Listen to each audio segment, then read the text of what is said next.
Hello everybody, good afternoon. This is Robert from Crest Overland. Wanted to give a video on my Extreme Overland camper build, my frame unit. This frame unit is for sale. It goes for $58.95 as you see it right now with the complete hitch system. Let's start off with the front hitch. It's a lock and roll hitch. It's really the only hitch that I like using. The customer can specify a different hitch, but if it's up to me, lock and roll is the only way that I would go. It has never let me down, and from past experiences out in the Southwest desert, extreme conditions, that's what I like. My hitch, and my plug is a 7 plug. 7 plug.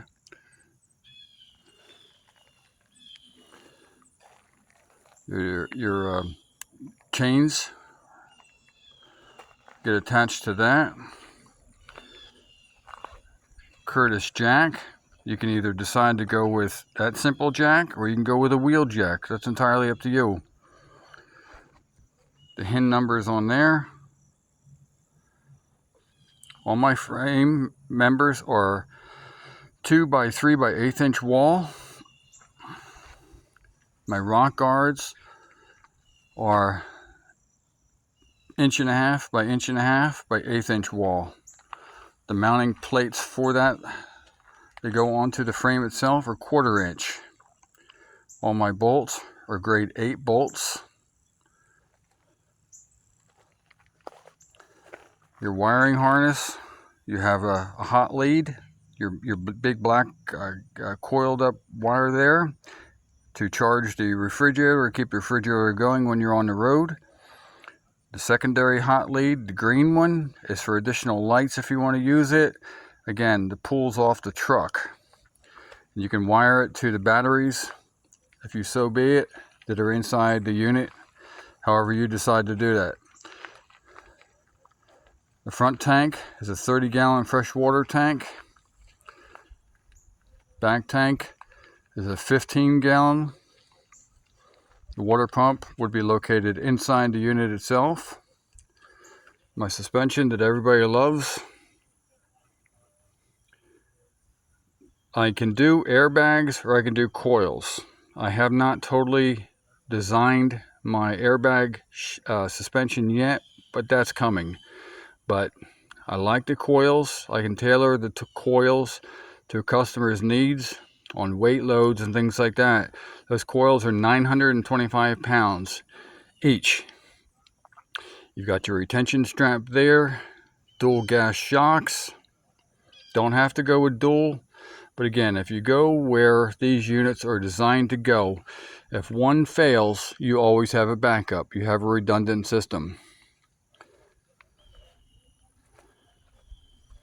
My fenders are 1/8 inch aluminum, then epoxy primed, then bed lined. And they are on a welded 1 by 1 1/8 inch wall frame. Tires are 235 65 16s. Lights or LEDs, very bright, very nice. The fenders are removable. Back bolt, front bolt, and then of course that bracket right there bolts to the side of your shell. This unit is designed to accept a 63-inch wide camper or shell in either 12-foot long or 10-foot long by 60 inches tall. If people had followed my last build, the blue unit, that was 48 by 10 by 63.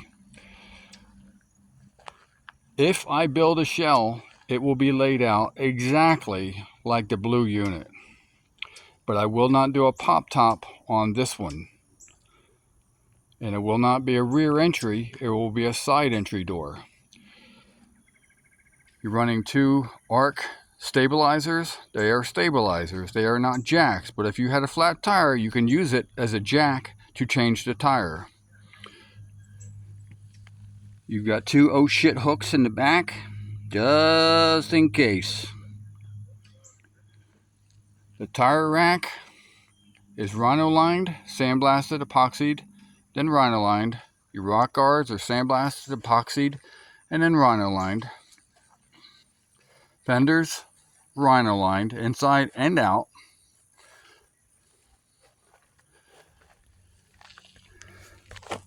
Underframe, water cradle, sandblasted, epoxied, rhino lined. Suspension point where your arms attached to, same thing, sandblasted, epoxied, rhino lined. I still need to put a cover on that wire right there, but other than that, we're good to go. My center spline is a 3x3 by 1/8 inch wall. If you need an extreme frame for going to places that really nothing else will go, that's my pool truck. This trailer will go where that truck can't. So kind of keep that in mind. The trailer can go virtually any place. Whether you have a Jeep, you have a 2500 or a F-150 or whatever you're driving. I like Dodge. Some people like Dodge, some people like Ford, some people like Chevys. It's all your preference. We're not going to get into a pissing contest over that. But anyway, truck's been good to me.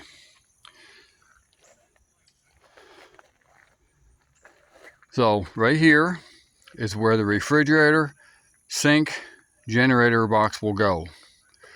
The shell of the camper basically starts from right here all the way back, making it 10 feet, 63 inches wide this way. The door will be right there where that bracket is, and that's going to be a plug in, plug out step. So when you come out, that step, you can get off of it that way. Now when you're on the road, you pull that step out, put it in the back of your truck, and you're good to go. From the ground to the bottom of the frame, you have 27 inches of ground clearance. To the bottom of that tank, the bolt to the bottom of that tank to the ground, it's 20 inches. More than enough to cross rivers or things like that.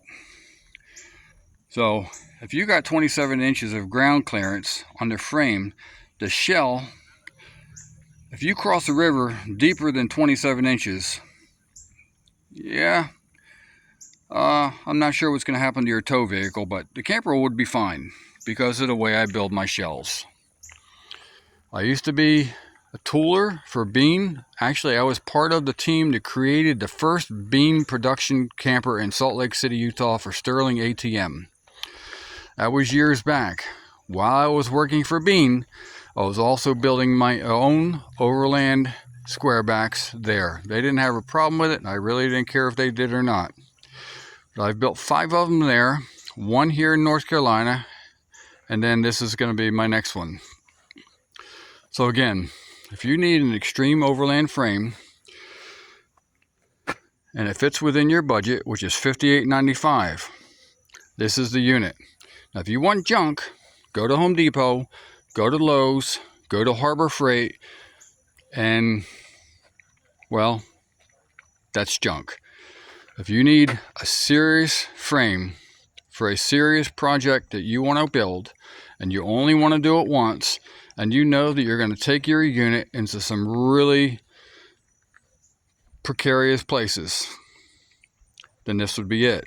Now if you need me to build you a complete frame, a complete unit, turnkey, rolling down the road, ready to go camping, the unit that I have slated to build is going to come in there on the price tag of around $17,500, somewhere in that neighborhood. There's no manufacturer out there that can even come close to match the quality that I use, the materials that I use, and if they can, God bless them. But I build really nice stuff. I'm not a production builder. meaning I don't build 50 of them a year. My plan is only to ever build a maximum of 6 of these a year. Each one is custom designed, custom laid out for me, for the client. If you don't want this frame and you want a different frame, we can work something out. But anyway, this is what I have to offer. If you like it, hit me up. Let me know. Eagle Crest Overland, Robert. Telephone number is 336-807-5981. Crazy baby kitty on the ground. All right, appreciate it. God bless. Be safe out there.